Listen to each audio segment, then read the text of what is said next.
சுனந்தா புஷ்கரின் மரணம் இயற்கைக்கு மாறானது என்றும் அவரது உடலில் காயங்கள் இருப்பதாகவும் பிரேத பரிசோதனை அறிக்கையில் தெரிய வந்துள்ளது.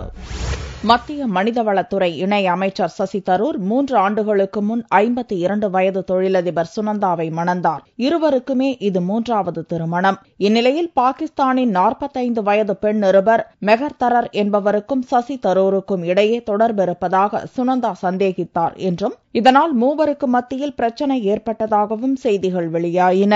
இதனால் சசி தரூருக்கும் சுனந்தாவுக்கும் இடையே பிரச்சினை ஏற்பட்டது. இதையடுத்து சசி தரூரின் வீட்டிலிருந்து சுனந்தா வெளியேறினார். டெல்லியில் உள்ள ஒரு 5 நட்சத்திர ஹோட்டலில் கடந்த 2 நாட்களுக்கு முன் சுனந்தா மற்றும் சசி தரூர் இருவரும் தனித்தனி அறையில் தங்கியிருந்தனர். இந்நிலையில் வெள்ளியன்று மாலை ஹோட்டல் அறையில் சுனந்தா புஷ்கர் பிணமாக கிடந்தார். அகில இந்திய காங்கிரஸ் கமிட்டி கூட்டம் முடிந்த பிறகு மாலையில் அறைக்கு திரும்பிய சசி தரூருக்கு இது தெரிய வந்ததை அடுத்து போலீசாருக்கு தகவல் தெரிவிக்கப்பட்டது. இதையடுத்து சுனந்தாவின் உடல் டெல்லி எய்ம்ஸ் மருத்துவமனைக்கு கொண்டு செல்லப்பட்டது. மனைவியின் மரணத்தால் மன உளைச்சலில் இருந்த சசி தரூருக்கு திடீரென்று நெஞ்சுவலி ஏற்பட்டதை அடுத்து சனிக்கிழமை அதிகாலை 3:30 மணிக்கு அவர் டெல்லி எய்ம்ஸ் மருத்துவமனையில் சேர்க்கப்பட்டார். அவருக்கு தீவிர சிகிச்சை அளிக்கப்பட்டு இயல்பு நிலை திரும்பியதை அடுத்து காலை 11 மணிக்கு டிஸ்சார்ஜ் செய்யப்பட்டார். இதற்கிடையே சுனந்தாவின் உடல் டிவிஷனல் மேஜிஸ்ட்ரேட் முன்னிலையில் எய்ம்ஸ் மருத்துவமனையின் தடயவியல் துறை நிபுணர்களால் பிரேத பரிசோதனை செய்யப்பட்டது. பிரேத பரிசோதனையில் சுனந்தாவின் மரணம் திடீரென்று இயற்கைக்கு மாறானதாக ஏற்பட்டது என்பது தெரிய வந்துள்ளது. சுனந்தாவின் உடலில் காயங்கள் இருந்ததும் கண்டுபிடிக்கப்பட்டுள்ளது.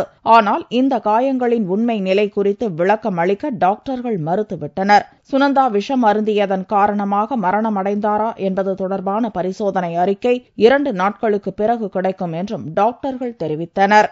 பிரேத பரிசோதனை முடிந்ததும் சுனந்தாவின் உடல் சசி தரூரிடம் ஒப்படைக்கப்பட்டது.